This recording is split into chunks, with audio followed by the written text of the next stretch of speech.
علیکم ورحمۃ اللہ تعالی وبرکاتہ۔ نحمد و نصلی علی رسول الکریم، اما بعد فاعوذ باللہ من الشیطان الرجیم، بسم اللہ الرحمن الرحیم۔ ان اللہ وملائکتہ یصلون علی النبی یا ایہا الذین آمنوا صلوا علیہ وسلموا تسلیما۔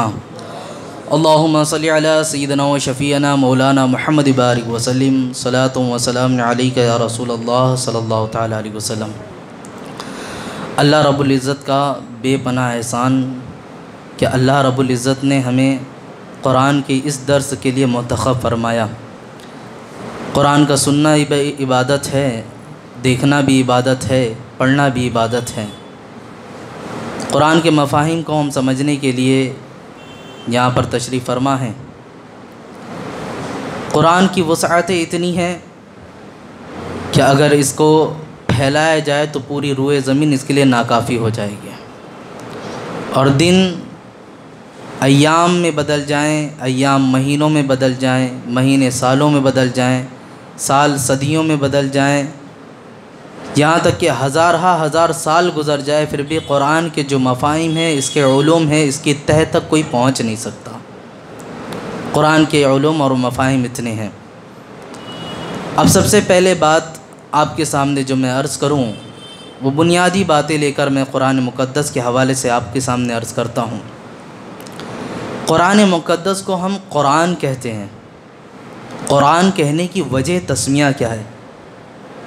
اس کا نام اور بھی سارے بھی ہیں، آپ نے سنے ہوں گے، لیکن کثرت سے بچپن سے لے کر جوانی تک، بڑھاپے تک جو ہمارے کانوں میں اس کتاب کے حوالے سے نام گردش کرتا ہے، اس نام کا کیا کہتے ہیں ہم؟ قرآن مجید۔ تو آخر میں نام تو بہت سارے تھے، لیکن قرآن جو منتخب ہوا تو قرآن نام، اس کی وجہ تسمیہ کیا ہے؟ تو اس پر تھوڑا سا میں کلام آپ کے سامنے کرنا چاہوں گا۔ قرآن صاحب تفسیر نعیمی وہ ارشاد فرماتے ہیں اور اپنی کتاب تفسیر نعیمی میں لکھتے ہیں کہ قرآن کی وجہ تسمیہ 3 اعتبار سے ہے۔ اگر اس کے بارے میں ہم یہ سمجھیں کہ قرآن قرعن سے بنا ہے، تو قرعن کا معنی ہوتا ہے جمع کرنا۔ عربی میں ایک ہی لفظ کے بہت سارے مفاہیم ہوتے ہیں۔ اگر اس کا معنی قرعن سے لیا جائے تو قرعن کا معنی ہوتا ہے جمع کرنا۔ اب قرآن مقدس کو ہم دیکھیں، اس نے کیا کیا جمع کر رکھا ہے؟ تو اولین سے آخرین تک جتنے بھی علوم فنون ہیں اور حالات ہیں، واقعات ہیں، ان سب کا مجموعہ اس میں ہے کہ نہیں ہے؟ جب رسول پاک صلی اللہ علیہ وسلم کو اللہ تعالیٰ نے مخاطب فرمایا تو یاد دلا کر بات کہی، کیا محبوب آپ نے نہیں دیکھا ان قوم والوں کے ساتھ کیا حال ہوا؟ تو یہ چیز جو فرمائی گئی، کیا آپ نے نہیں دیکھا، تو گویا ان کے حالات بھی یہاں پر ہیں، اور پھر آگے کیا ہونے والے ہیں ان کے بارے میں بھی لکھا ہوا ہے۔ تو اولین سے لے کر آخرین تک جتنے معاملات ہیں قرآن میں سب کو جمع کر دیا گیا ہے۔ اور دوسری اعتبار سے کہا گیا کہ اگر ہم انسانیت کے اعتبار سے دیکھیں، مسلمانوں کے اعتبار سے دیکھیں، تو ایسا نہیں ہے کہ صرف ہندوستان کا ہی مسلمان قرآن کی تلاوت کرتا ہو، ایسا نہیں کہ صرف ہندوستان کا ہی مسلمان قرآن پڑھ رہا ہو۔ آپ کی لینگویج کو دیکھا جائے تو زبانیں الگ ہیں، آپ کا پہناوا الگ ہے، آپ کا کلچر الگ ہے، آپ کے شب و مرہ کے جو ایام کے جو روزانہ کے کام کرنے والے طریقے ہیں، سب الگ ہیں، لیکن جس قرآن کی تلاوت ہم کر رہے ہوتے ہیں وہی قرآن آپ جائیں تو بیرون ممالک میں بھی وہی پڑھ رہے ہوتے ہیں۔ آپ اگرچہ ان کی زبان کو نہ سمجھ سکیں، ان کی زبانیں الگ ہوں، سب چیزیں الگ ہوں، لیکن جب وہ قرآن پڑھ رہے ہوتے تو کوئی دوسری کتاب نہیں ہوتی بلکہ یہی قرآن مت ہے۔ قرآن مقدس نے گویا کہ مسلمانوں کو اتحاد کے بارے میں جو ہم کہتے ہیں کہ آج جمع نہیں ہے، اس سے بڑا اتحاد کیا ہوگا کہ زبان بھی الگ ہے، شہر بھی الگ ہے، مقام بھی الگ ہے، سارے کلچر ہمارے الگ ہو گئے، لیکن اگر ہم قرآن کی بات کرتے ہیں اور نماز میں پڑھنے کی بات کرتے ہیں تو کوئی اپنے گھر کا کلام نہیں پڑھ رہا ہوتا بلکہ رب کا ہی کلام پڑھتا ہے۔ کیا آپ بتا دیں کہ یہاں ہندوستان کی سرزمین پر جو قرآن پڑھتے ہیں یہی ہے؟ باہر دیش میں جو نماز پڑھی جاتی ہے اس میں کوئی الگ کلام پڑھا جاتا ہو؟ سب جگہ یہی قرآن پڑھا جاتا ہے، سب کے معاملات یہی ہیں۔ تو قرآن نے جمع کر رکھا ہے۔ اس کی مثال آپ کو میں یوں دینا چاہوں کہ شہد کی مکھی پھولوں کا رس الگ الگ الگ جگہ سے لے کر آتی ہے، طرح طرح کے پھول ہوتے ہیں، ان کے رسوں کو لا کر جمع کرتی ہے، سب رسوں کو ملا کر جو بنتا ہے اور نام دیا جاتا ہے تو کیا نام کہلاتا ہے؟ وہ شہد آپ کہتے ہیں۔ اس کی مٹھاس بھی ایک ہے اور اس کا نام بھی ایک ہو جاتا ہے۔ اسی طرح ہمارا بھی حال ہے کہ ہم اگرچہ متفرقات ہیں، ادھر ادھر بٹے ہوئے ہیں، لیکن بات جب قرآن کی آتی ہے تو سب کی زبان اس قرآن کی ایک ہی ہوتی ہے، کسی کی الگ نہیں ہوتی۔ اور یہی وجہ تو ہے کہ اس قرآن پر جب کوئی زبان کو دراز کر رہا ہوتا ہے، ابھی حال میں ہی آپ نے دیکھا قرآن کو جلانے کی کوشش کی گئی، بہت سارے لوگوں نے نازیبا حرکات کرنے کی کوشش کی۔ کیا صرف جس شہر میں یہ حرکت ہوئی وہیں کے مسلمان طیش میں آئے یا ان کو ہی برا لگا ہو؟ حالت تو ایسی ہے کہ کام وہاں پر ہوا لیکن تڑپتا ہوا ہندوستان کا بھی مسلمان نظر آیا۔ کیوں؟ کیونکہ یہ قرآن مقدس تنہا اکیلی کتاب ایسی ہے۔ تو اگر اسے قرون سے مانا جائے تو قرون کا معنی ہوتا ہے جمع ہونا، تو اس نے بہت سارے مفاہیم ہیں، میں مختصر آپ کے سامنے عرض کرتا ہوں، بہت زیادہ وقت نہیں لوں گا۔ پھر اس کا دوسرا معنی آتا ہے قراءت کا، جیسے قرآن جو لفظ بنا، اگر اس کو دیکھا جائے یہ قراءت سے بن کر آیا ہے، تو عربی میں قراءت کا معنی ہوتا ہے پڑھنا۔ تو پڑھنے کے اعتبار سے دیکھا جائے تو دنیا کی آپ سرچ مار کے دیکھ لیں، دنیا کی سب سے زیادہ تلاوت کرنے والی کتاب اگر کوئی ہے تو قرآن مقدس ہے، سب سے زیادہ۔ اس کتاب کے مقابل میں کوئی دوسری کتاب ہے ہی نہیں۔ اور دوسرا، اس کو جو قرآن کہا گیا پڑھنے کے اعتبار سے، اس کی دوسری وجہ حضرت علامہ نعیم الدین مراد آبادی، وہ لکھتے ہیں تفسیر نعیمی کے جو مصنف ہیں، انہوں نے فرمایا کہ انبیاء علیہم السلام پر جتنی بھی کتابیں ان کو ملی تھیں وہ تحریراً انہیں پکڑا دی گئیں، ان تک پہنچ گئی۔ قرآن کا تنہا ایسا معاملہ ہے کہ یہ تحریر کر کے نہیں ملا ہے، حضرت جبریل میسج لے کر آتے تھے اور پڑھ کر بتاتے تھے، پڑھ کر بولا کرتے تھے۔ اور آپ نے پہلی وحی کے بارے میں بھی اگر سنا ہوگا، جب غار حرا میں رسول پاک صلی اللہ علیہ وسلم عبادت فرما رہے تھے تو اس وقت حضرت جبریل علیہ السلام آتے ہیں اور آنے کے بعد کیا فرماتے ہیں آپ؟ اقرأ، اے محبوب آپ پڑھیے، پڑھنے کے لیے کہہ رہے ہیں۔ لیکن رسول پاک صلی اللہ علیہ وسلم نے کیا فرمایا؟ ما انا بقاری۔ یہاں پر میں رک کر اپنے رسول کی شان کو بھی بیان کر دوں۔ بہت سارے لوگ کہتے ہیں امی کا جو لقب ہے، امی کا معنی عربی میں لیتے ہیں ان پڑھ کے، معاذ اللہ رب العالمین، کہتے ہیں یہ تو نہ پڑھے لکھے تھے، امی کا معنی لیتے ہیں یہ۔ تو امی کا معنی یہ لیتے ہو آپ، اگر اس چیز پر غور کیا جائے، جبریل آ کر کہتے اقرأ، اے محبوب آپ پڑھ لیجئے، اور حضور صلی اللہ علیہ وسلم پڑھ لیتے تو لوگ یہ کہتے قیامت تک کہ رسول پاک صلی اللہ علیہ وسلم کو سکھانے والا اللہ نہیں جبریل ہے، کیونکہ جبریل نے کہا پڑھیے، اور ان کی بات پر رسول پاک صلی اللہ علیہ وسلم نے پڑھنا شروع کیا تو گویا جبریل استاد بن جائیں گے۔ لیکن جب روایتوں میں بخاری کی حدیث بتا رہا ہوں میں آپ کو، حضرت جبریل آتے ہیں اور آنے کے بعد کہتے ہیں اقرأ، پڑھیے، رسول پاک صلی اللہ علیہ وسلم نے فرمایا ما انا بقاری، میں نہیں پڑھنے والا۔ پھر آپ نے ان کو پکڑا، جھنجھوڑا کس کے کہ یہ ہوش میں رہ کے تو بول رہے ہیں، کس کے جھنجھوڑ دیا، پھر کہا اقرأ، پڑھیے، رسول پاک صلی اللہ علیہ وسلم نے پھر فرمایا ما انا بقاری، میں نہیں پڑھنے والا۔ 3 مرتبہ اس طرح کیا گیا۔ جب چوتھی مرتبہ حضرت جبریل نے کہا اقرأ بسم ربک الذی خلق، کہ اے محبوب پڑھیے اس رب کے نام سے جس نے آپ کو پیدا کیا ہے، تب میرے محبوب نے کہا اچھا میرے رب کے نام سے پڑھنا ہے، مطلب یہ رب تعالیٰ مجھے کہہ رہا ہے پڑھنے کے لیے۔ اقرأ بسم ربک الذی خلق الرحمن علم القرآن، میرے محبوب کو رحمان نے قرآن سکھایا ہے، دنیاوی کوئی استاد نہیں بنا ہے۔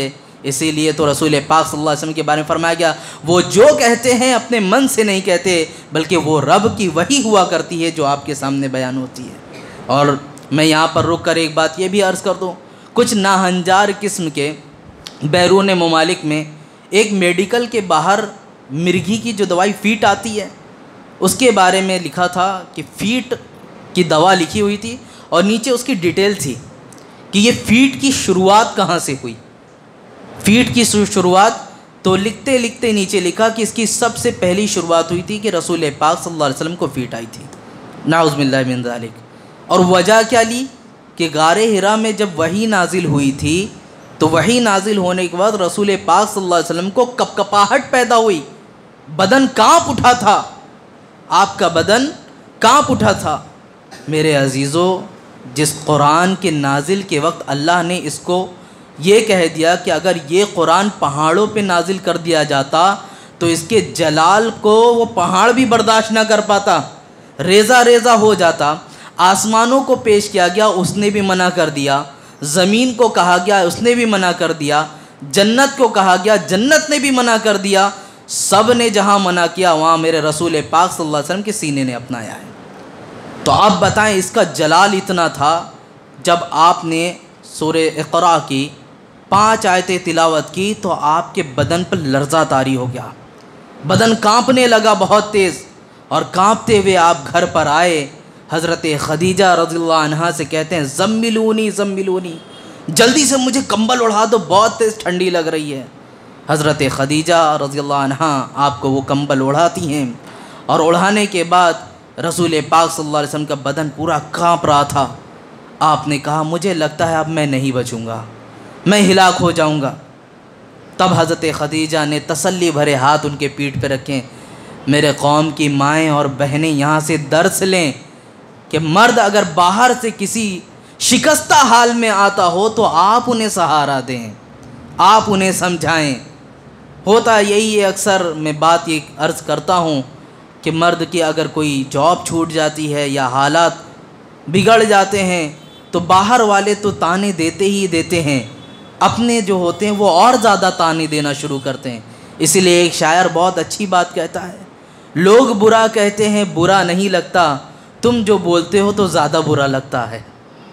تو برا دوسروں نے کہا، غیروں نے کہا، سمجھ میں آتی بات، تم تو ہمارے اپنے تھے، تمہیں تو درد سمجھنا چاہیے۔ بہرکیف جب رسول پاک صلی اللہ علیہ وسلم کے یہ الفاظ سنے تو حضرت خدیجہ رضی اللہ عنہا کے الفاظ اوراق میں تحریریں، آپ نے فرمایا آپ ایسی باتیں کیوں کر رہے ہیں؟ اے آقا، آپ کی شان تو وہ ہے کہ آپ یتیموں کی کفالت کرتے ہیں، آپ کی شان تو وہ ہے کہ آپ غلاموں کو آزاد کرواتے ہیں، آپ کی شان وہ ہے آپ غریبوں کی مدد کرتے ہیں، آپ کی شان تو وہ ہے کہ آپ بوڑھوں کے بوجھ کو اٹھاتے ہیں۔ آپ کو اللہ تعالیٰ یوں ہی ہلاک نہ فرمائے گا۔ جب یہ تسلی بھرے الفاظ سنے تو بدن کے کپکپاہٹ اپنے آپ دور ہوتی چلی گئی۔ لیکن عرض یہ کرنا ہے کہ جن ناہنجاروں نے یہ لکھا کہ یہ فیٹ کی شروعات رسول پاک صلی اللہ علیہ وسلم سے ہوئی ہے تو انہیں سمجھنا چاہیے یہ فیٹ کا معاملہ نہیں، یہ رب کے کلام کے جلال کا معاملہ ہے، اور آج بھی اس کلام کا جلال موجود ہے۔ دنیا کی کوئی سی بھی کتاب ہو، آپ بچے کو جا کر پڑھائیں، جو بینچ پر بیٹھ کر اسکول میں پڑھ رہا ہو یا اس کی حالت ایسی ہو کہ آپ اس کو ٹیوشن میں بیٹھ کر زمین پر بھی پڑھوا رہے ہوں، اس کو پڑھتے ہوئے دیکھیں اور وہ 10 کتاب پڑھ ڈالے گا، 2-4 گھنٹے تک پڑھ ڈالے گا، لیکن کبھی آپ کو ہلتا ہوا نہیں نظر آئے گا۔ لیکن ایک بچہ جو چھوٹا سا مکتب میں لایا جاتا ہے، ابھی بسم اللہ الرحمن الرحیم ہی پڑھ رہا ہوتا ہے، ابھی بس قرآن مجید کی کوئی سورہ نہیں پڑھا، حروف تہجی کی تلاوت کرتا ہے، لیکن جب بولتا ہے الف با تا، بدن خود بخود ہلنا شروع کر دیتا ہے۔ یہ کیوں ہوتا ہے؟ کوئی استاد کسی کو نہیں سکھاتا کہ بیٹا جب تم پڑھنا تو ہل کر پڑھنا۔ ہر استاد سکھانے والا یہی بولے گا بیٹا پڑھو تو تیز پڑھو، توجہ دے کر پڑھو، بلند آواز سے پڑھو، یہ سارے الفاظ ہوں گے، لیکن کوئی استاد یہ نہیں بول رہا ہوتا کہ بیٹا ہل کر پڑھو۔ لیکن آپ جا کر مدرسے میں دیکھ لیں، جب بچے تلاوت کر رہے ہوتے ہیں تو بدن خود بخود ہل رہا ہوتا ہے۔ آپ خود بھی دیکھ لیں، بچوں کو چھوڑ کر آپ گھر میں پڑھ رہے ہوں، مسجد میں ہوں، جہاں بھی بیٹھے ہوں، آپ جب قرآن کی تلاوت کر رہے ہوتے ہیں کیا آپ کا بدن نہیں ہل رہا ہوتا؟ تو وہ ہلنا کیا ہے؟ وہ رب کے کلام کا جلال آج بھی موجود ہے، آج بھی موجود ہے، ہم نے جانا نہیں۔ تو میرے عزیزو، قرات کا ایک معاملہ یہ کہ حضرت جبرائیل آتے تھے اور آ کر آپ کو پڑھ کر بتاتے تھے، تو اس لیے اس کو قرآن کہا گیا، یہ بھی ایک وجہ ہے۔ اور ساتھ ہی ساتھ صدر الافاضل اپنے بارے میں لکھتے ہیں کہ ایک نان مسلم جس کا نام پنڈت آریہ تھا، اس نے آ کر ان سے کہا کہ معلوم ہے تمہارے قرآن کے 14 پارے میں نے یاد کر لیے۔ قرآن کی یہ عظمت، یہ دیکھیں، اپنے تو اپنے غیر بھی اس کو پڑھتے ہیں، اپنے تو اپنے غیروں نے بھی اس پر ریسرچ کیا، اور آج بھی دیکھیں یہودی اپنی کتاب سے زیادہ قرآن کے ذریعے آنے والے دنوں کے بارے میں تیاریاں کر رہے ہیں۔ یہودیوں کی جو تیاری ہے دجال کو لے کر، وہ دوسری چیزوں کو تو بعد میں، ہمارے قرآن و حدیث پر سب سے زیادہ ریسرچ کر رہے ہیں کہ ان کی پیشن گوئیاں کیا ہے، قرآن کیا کہہ رہا ہے۔ تو غیروں نے زیادہ اسے تھام رکھا ہے اور ہم نے تو روایتی اعتبار سے پڑھا ہے۔ بہرکیف تو جب بات چلی حضرت صدر الافاضل کی بارگاہ میں، اور اس نان مسلم نے، غیر مسلم نے یہ کہا، آریہ جس کا نام تھا، اس نے کہا کہ میں نے 14 پارے یاد کر لیے، تم بتاؤ کیا تم نے میرے وید کا کچھ حصہ یاد کیا ہے؟ تب حضرت صدر الافاضل رحمۃ اللہ تعالیٰ علیہ وہ فرماتے ہیں کہ اس میں کمال تیرا نہیں ہے کہ تو نے اس کلام کے 14 پارے کو یاد کر لیا، کمال تو اس قرآن کا ہے کہ یہ اتنا آسان ہے کہ تجھے یاد ہو گیا ہے، اور اس کی کمال ایسی ہے۔ اور تو اپنی کتاب کے بارے میں دیکھ لے کہ تو اپنی کتاب بھی یاد نہ کر پایا، یہ تو تیری اپنی کتاب تھی۔ تو اس میں حقانیت تجھے سمجھ میں آنا چاہیے کہ میرے رب کے کمال اور میرے رب کے کلام کا کمال یہ ہے کہ بچہ اسے حفظ کر لیتا ہے، یاد کر لیتا ہے۔ تو عزیزان ملت اسلامیہ، غیروں کو تو چھوڑو، اپنوں کو بھی دیکھو، غیروں کو بھی دیکھو، سب جگہ ریسرچ کر کے دیکھ لو آپ، اس قرآن مقدس کو سب سے زیادہ پڑھا جاتا ہے۔ سب سے زیادہ پڑھے جانے والی کتاب اگر کوئی ہے تو وہ قرآن مقدس ہے۔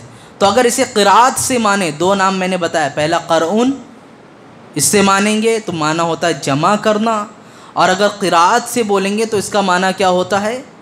اس کا معنی ہوتا ہے پڑھنا۔ پھر ایک لفظ اور آتا ہے، اس کا ہے قرنن، قرنن کے معنی میں، کہ اگر قرآن قرنن سے بنا ہے تو اس کا معنی ہوتا ہے ملانا، ساتھ میں رہنا۔ اب اس قرآن مقدس کو آپ دیکھ لیں کہ یہ کیا کیا چیزیں ملاتی ہیں اور اس میں کیا کیا چیزیں ہیں، ان میں جا کر آپ دیکھیں یہ کن جگہوں پر نہیں ہیں، اس کے تمام احکامات موجود ہیں۔ آپ کہو گے کہ قرآن مجید ہمارے ساتھ کیسے رہتا ہے ہر جگہ؟ جب ہم پڑھنے کے لیے بیٹھتے ہیں تبھی ہمارے سامنے کتابی شکل میں تو ہے، اور آج اگر ہم کہہ دیں کہ موبائل میں PDF کے طور پر موجود ہوتا ہے تو مان سکتے ہیں کہ ہمارے ساتھ ہے، لیکن کیا ساتھ کا یہی مطلب ہے؟ نہیں میرے عزیزوں، ساتھ کا مطلب یہ نہیں، ساتھ کا مطلب یہ ہے کہ آپ کی زندگی کے جو اخلاقیات سے ریلیٹڈ جو معاملات ہیں، یعنی آپ شب و روز جو گزار رہے ہیں، آپ کسی کے ساتھ ملنا جلنا کر رہے ہوں، تجارت کر رہے ہوں، بات کر رہے ہوں، لین دین کر رہے ہوں، جن چیزوں کے بارے میں بھی آپ کام کر رہے ہوں گے، کیا قرآن کے احکام وہاں پر موجود ہیں یا نہیں ہیں؟ جب آپ کو کسی سے ملاقات کرنی ہے تو قرآن کیا کہتا ہے؟ سلام کرو۔ کسی کے گھر میں جانا ہے تو وہاں پر بھی احکام موجود ہیں۔ تجارتی معاملات ہے، لین دین کرنا ہے تو وہ کس طرح کرنا ہے، یہاں بھی قرآن کے احکام موجود ہیں۔ گویا کہ ہر لمحہ آپ کا زندگی کا جو طریقہ ہے وہ قرآن کے ساتھ گزارنے کے لیے کہا گیا۔ جب قرآن کے ساتھ زندگی گزرے گی تو گویا قرآن ہر لمحہ آپ کے ساتھ ہے، یہ سمجھانا چاہتے ہیں یہاں پر۔ قرآن ہر لمحہ آپ کے ساتھ ہے، ہر لمحہ آپ کے سامنے موجود ہے۔ تو میرے عزیزوں، یہ تو دنیاوی اعتبار سے ہے، اخروی اعتبار سے بھی دیکھا جائے تو قبر میں بھی جب مردوں کو رکھا جاتا ہے اور جو قرآن کی تلاوت کرتا ہے، میں نے آج جمعہ میں بھی بیان کیا کہ یاسین شریف کی جو تلاوت کرتا ہے تو یاسین شریف ایک آڑ بن جاتا ہے۔ یہاں تک کہ ایک روایت میں یہ بھی ہے کہ جب مردے کو رکھا جائے گا اور منکر نکیر آئیں گے سوال جواب کرنے کے لیے، تو اس وقت یہ قرآن ایک شکل میں آ کر حائل ہو جائے گا اور کہے گا یہ جنتی ہے، یہ مجھے تلاوت کرتا رہتا تھا، تم اس سے کوئی سوال مت کرو، تم اس سے کوئی سوال مت کرو۔ قرآن کے ساتھ اور بھی چیزیں ہیں، نماز کا بھی ذکر ہے، زکوٰۃ کا بھی ہے، حج کا بھی ہے، اور صبر کا بھی ذکر ہے اس حدیث میں۔ لیکن جو بات عرض کرنا چاہتا ہوں کہ قرآن بھی تو بنا آ کر حائل ہونے کا سبب، کہ قرآن کی تلاوت کرنے والے کو یوں ہی چھوڑ نہیں دیا گیا۔ منکر نکیر ایک ہیبت ناک شکل لے کر آئیں گے، جن کے بارے میں کہا گیا اور ایسا یہ چیز نہیں ہے کہ یہ تصور والی چیز ہے، ہوگا وہ مرا اس کے ساتھ، ہمارے ساتھ بھی آنا ہے، تمہارے ساتھ بھی آنا ہے۔ کوئی ایک ایسا نہیں بچا ہے کہ جس کے ساتھ یہ معاملات نہیں ہوں گے۔ ارے میاں بعض لوگ یہ سوچتے ہیں جل کر خاک ہو گیا، اس سے کیا سوال ہوں گے؟ سوال تو قبر والوں سے ہوتے ہیں صرف۔ آپ کو میں بتا دوں، صاحب بہار شریعت لکھتے ہیں کہ اگر کسی شخص کو شیر نے کھا لیا اور وہ شیر کے پیٹ میں پہنچ گیا ہے تو منکر نکیر وہاں بھی جا کر سوال جواب کریں گے، اس کا بھی سوال جواب ہوگا۔ تو یہ تو ذہن سے نکال دے اپنے کہ ہم سے سوال جواب نہیں ہونے والا ہے۔ لیکن جب سوال جواب ہوگا تو اگر یہاں چاہے جتنا یاد کر لیں، اور کمال کی بات یہ ہے عربی میں ہونے والا ہے سوال جواب۔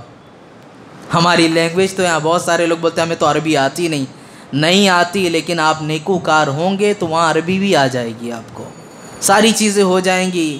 تو میرے عزیزوں، سوال جواب جب کیا جائے گا تو اس وقت یہ قرآن ایک شکل میں آ کر حائل ہو جائے گا اور ان کو سوال کرنے نہیں دے گا۔ تب منکر نکیر کہیں گے مولا تیری اس بندے سے تو سوال ہی نہیں کیا جا رہا، ساری چیزیں حائل ہیں اس کی نیکیاں کی۔ تب اللہ تعالیٰ کی بارگاہ سے یہ آواز آئے گی اس کے نیک ہونے کی یہی علامت ہے، اسے ایسے ہی چھوڑ دو، اسے ایسے ہی آرام کرنے دو۔ تو میرے عزیزو، اگر قرنن سے مانگتے ہیں اس چیز کو تو ملنے کی بات، ساتھ رہنے کی بات صرف یہیں تک نہیں کہ دنیا میں ہی ہمارے معاملات کے ساتھ ہے اور قبر میں ساتھ ہے، یہاں تک کہ پل صراط پر جو بال سے زیادہ باریک ہوگا اس وقت بھی قرآن ہمارے سامنے ایک نور کی شکل میں آئے گا اور وہ ہمیں پل سے بھی پار لگائے گا، اور پھر جنت میں جانے کے بعد کہے گا آگے بڑھتا جا، جہاں تک جاتا جائے گا وہ سب تیری ملکیت میں ہے۔ یہ قرآن کا احسان ہے ہم پر۔ میرے عزیزوں، قرآن کے دامن کو یوں نہ چھوڑ دو، قرآن کی وسعت بہت زیادہ ہے۔ قرآن کا فضل اگر تلاش کرو گے، اس کا ساتھ دیکھو گے تو دنیا میں ہی نہیں آخرت تک اس کا ساتھ ہوگا۔ ہم نے دنیا کی بہت ساری چیزوں کو حاصل کیا، بہت سارے معاملات، تعلقات مضبوط کرنے کی کوشش کی ہے، لیکن وہ سب کے سب یہیں کا یہیں دھرا رہ جائے گا۔ ساتھ جانے والی جو چیز ہے یہ قرآن مقدس کی محبت ہے، اس سے وفا کرو۔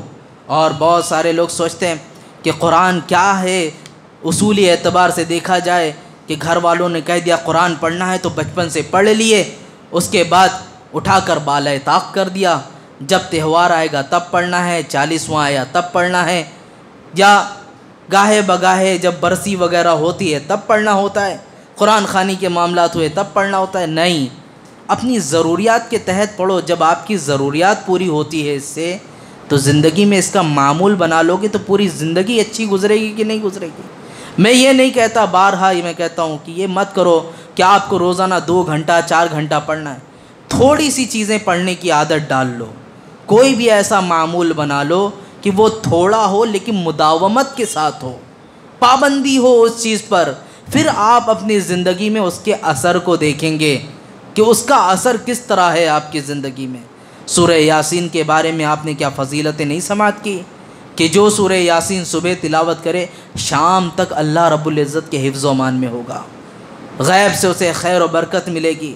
تو میرے عزیزو، یہ ساری چیزیں تھیں جو مختصر طور پر میں نے آپ کو بتایا کہ قرآن کی وجہ تسمیہ کیا ہے۔ اب میں تھوڑا آگے بڑھتا ہوں کیونکہ بہت زیادہ تفصیلات لے کے نہیں چلوں گا۔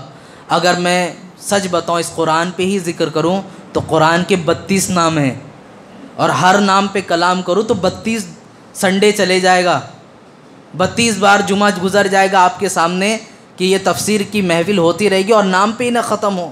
اور الحمدللہ ہر نام پہ اتنی تو گفتگو کر سکتا ہوں کہ آپ کا یہ وقت آرام سے چلا جائے، اتنا تو ہے، لیکن میں اختصار کے ساتھ آپ کے سامنے بیان کرنا چاہتا ہوں۔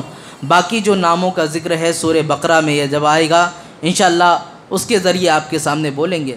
آج چونکہ ابتدائی وقت ہے اس لیے اختصار کے ساتھ میں آپ کے سامنے 3 چیزوں کو رکھا کہ قرآن کی وجہ تسمیہ کیا ہے۔ کیا کیا بتایا میں نے؟ قرآن، قراءتن اور قرنن، یہ سب آپ جب بیٹھتے ہیں تو میں نے اس کا اعلان جب کیا بول کر کیا؟ درس جو ہوتا ہے اس کا معنی ہوتا ہے سبق۔ یہ یوں ہی نہ سن کر جائیں کہ مولانا نے کہا کان خوش ہوا اور یہاں سے جا کر اپنے علم میں اضافہ کریں، اپنے بچوں کے ساتھ بیٹھیں، دوستوں کے ساتھ بیٹھیں۔ محفلیں بہت سجتی ہیں ہماری، ہم بہت ساری باتیں کرتے ہیں، کبھی اس طرح کی بات بھی کرنا شروع کریں، ان کے درمیان ایسی گفتگو کریں، دیکھیں ان کا بھی دل پھر کھنچ کر آئے گا۔ اور ہو سکتا ہے کسی ایک کی اور دوستوں کی بات دوست بڑی اچھی طرح سمجھتے ہیں، آپ کو معلوم ہوگا دوستوں کی جو باتیں ہوتی ہیں وہ دوستوں کو بہت جلدی سمجھ میں آتی ہیں۔ آپ اپنے فرینڈ سرکل میں اگر یہ بات کو کہتے ہیں، ہو سکتا ہے کسی کے دل میں بات نقش کر جائے اور زندگی بھر اسے گھر کرنے کے بعد وہ اس پر عمل کرنے لگے اور مسجد میں اس کا بھی شوق ذوق بڑھے کہ میں بھی قرآن کی تفسیر سنوں گا، اور اس طرح آنے کے بعد اس نے اپنی زندگی کو تبدیل کر دیا، تو اتنا یاد رکھنا سرخ اونٹ کے برابر جو ثواب ہوتا ہے وہ ثواب آپ کو پہنچے گا۔ زندگی بھر جو عمل کرتا رہے گا وہ عمل کا ثواب آپ کو ملتا رہے گا۔ ہم نے زندگی بھر دیکھا ہے بہت سارے لوگوں کو جو بھی میسج آیا، جو بھی چیزیں آئیں، اسٹیٹس لگانے میں فٹ سے بہت جلدی کرتے ہیں۔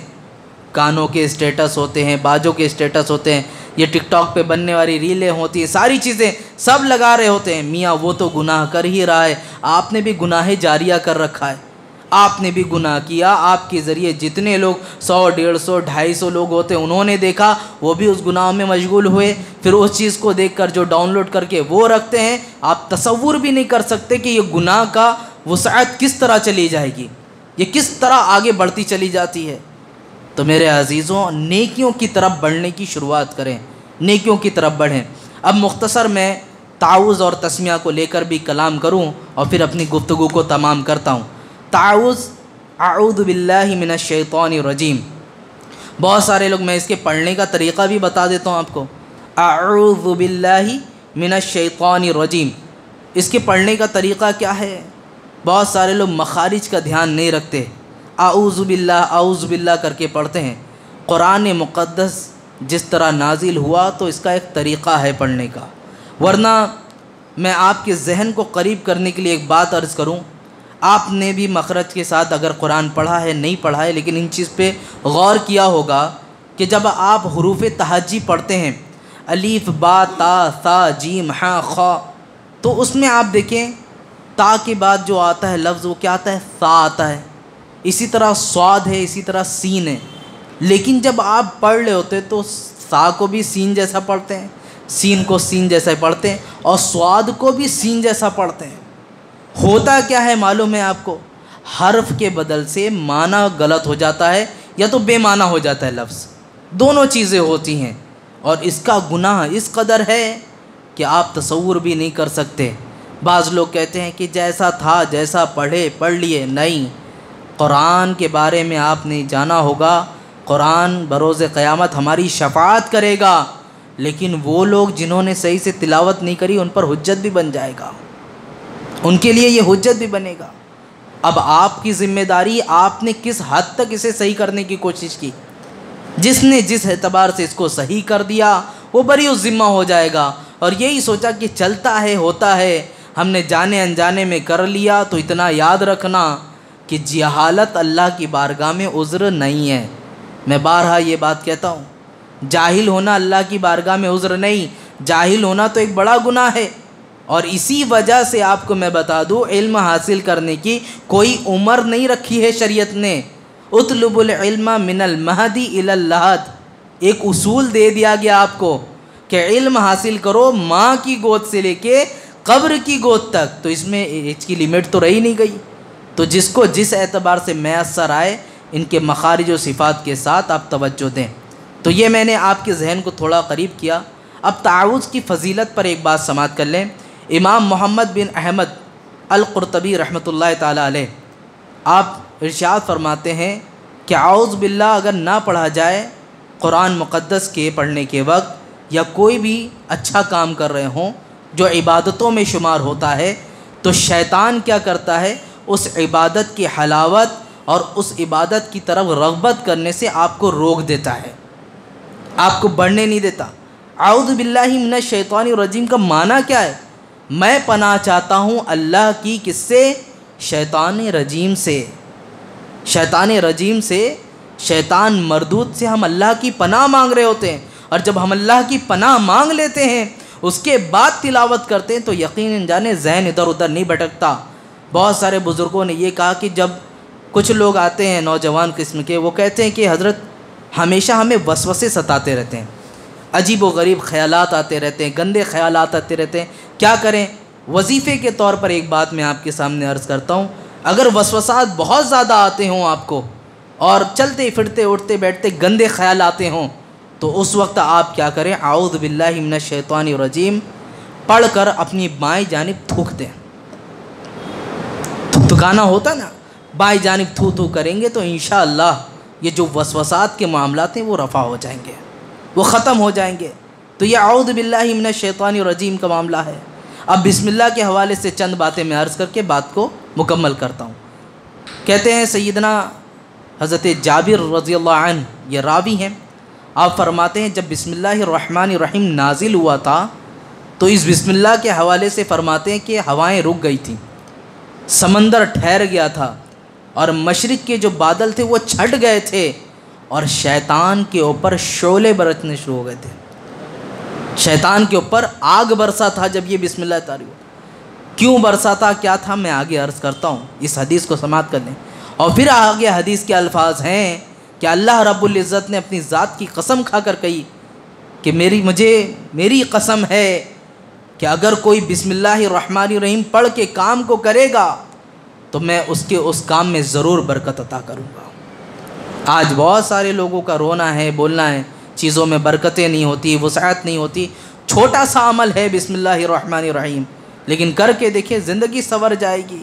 اسی طرح ابو تمیمہ الجہمی یہ کہتے کہ ہم رسول پاک صلی اللہ علیہ وسلم کے سواری پر بیٹھے ہوئے تھے، سواری چل رہی تھی، اچانک میں سواری کے پھسلنے کا معاملہ آیا۔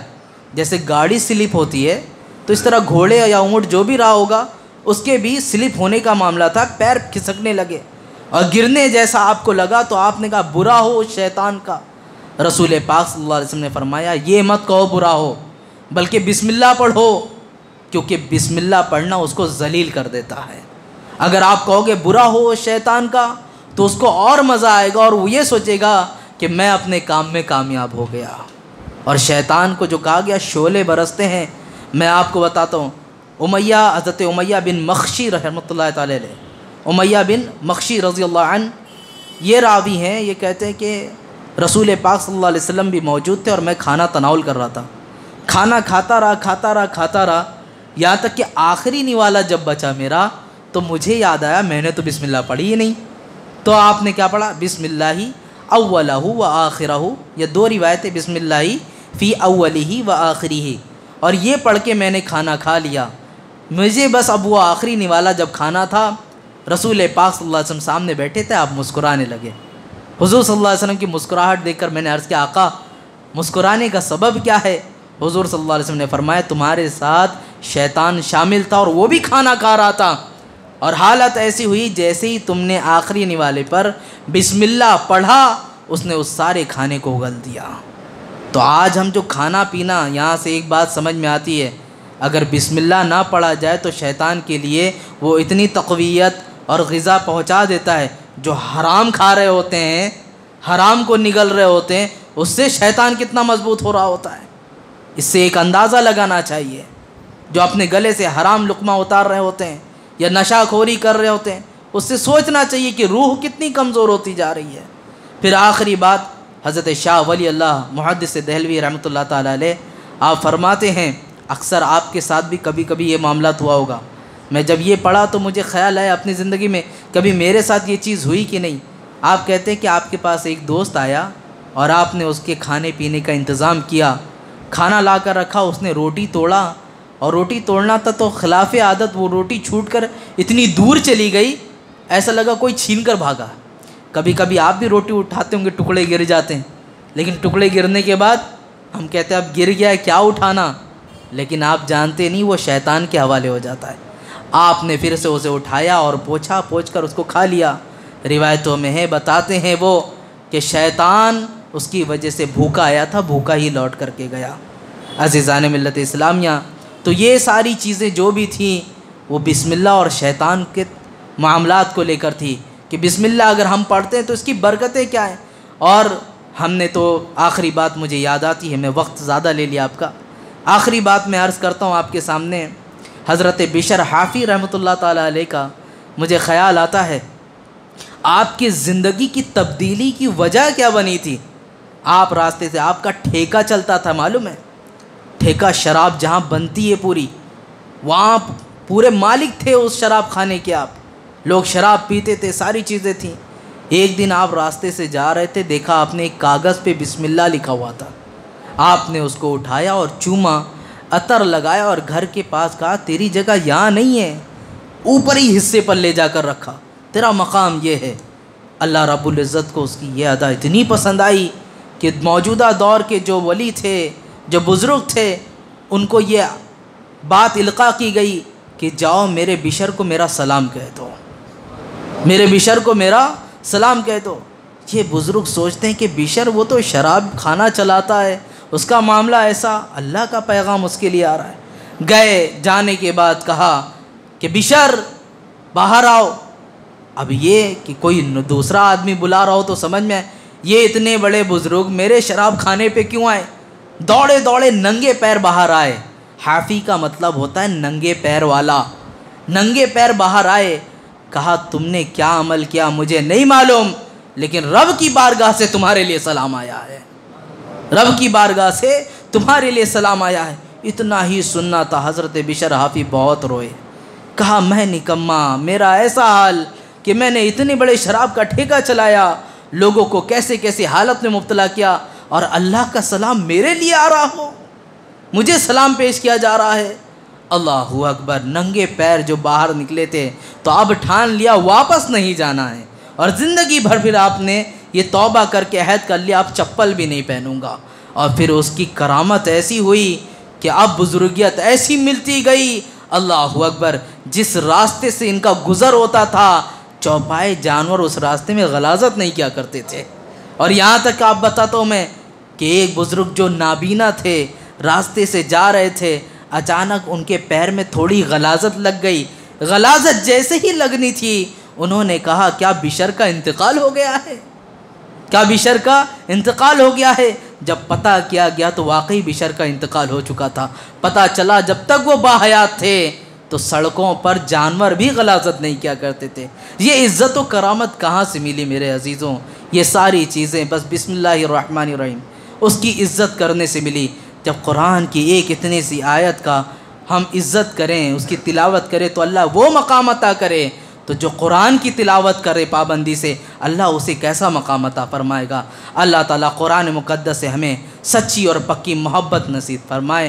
اے پاک پروردگار عالم، اخلاص کے ساتھ قرآن مقدس کے درس کو ہمیں بولنے کی توفیق عطا فرما.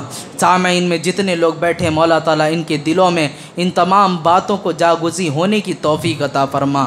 اے پاک پروردگار عالم، ہمارے جن الفاظ کو تو نے پسند کیا ہو اس کے صدقے طفیل ہم سب کو بخشوں میں شمار عطا فرما. اے پاک پروردگار عالم، قرآن مقدس کا ساتھ دنیا میں بھی عطا فرما، قبر میں بھی عطا فرما، حشر میں بھی عطا فرما. اے پاک پروردگار عالم، اس کے ذریعے ہماری نجات عطا فرما. اے پاک پروردگار عالم، ہمیں قرآن سے سچی اور پکی محبت نصیب فرما. اے اللہ، دنیاوی اعتبار سے جو لوگ بھی پریشان ہیں، آج کی اس مجلس کے صدقے تو پھر ان کی تمام پریشانیوں سے انہیں نجات عطا فرما. جو بے روزگار ہیں انہیں رزق حلال عطا فرما. جو تجارت والے ہیں ان کے کاروبار میں برکتیں عطا فرما. جو جاب والے ہیں ان کی سیلری میں اور اضافہ عطا فرما. اے پاک پروردگار عالم، حلال کھانے اور کمانے کی توفیق عطا فرما. جو بیمار ہیں مولا ان سب کو شفائے کاملہ عاجلہ نصیب فرما. ایک صاحب باہر ممالک میں مولا پھنسے ہوئے ہیں، اپنے حبیب صلی اللہ علیہ وسلم کے صدقے طفیل ان کی گردن کو آزاد فرما، انہیں رہائی نصیب فرما. غیر سے کوئی اسباب عطا فرما جس سے وہ تمام تر معاملات سے آزاد ہو جائیں. مولا کہنے سننے سے ادا عمل کی توفیق عطا فرما. وصلی اللہ تعالی علی خیر خلقہ محمد وآلہ وصحبہ اجمعین برحمتک یا ارحم الراحمین. السلام علیکم ورحمۃ اللہ تعالی وبرکاتہ.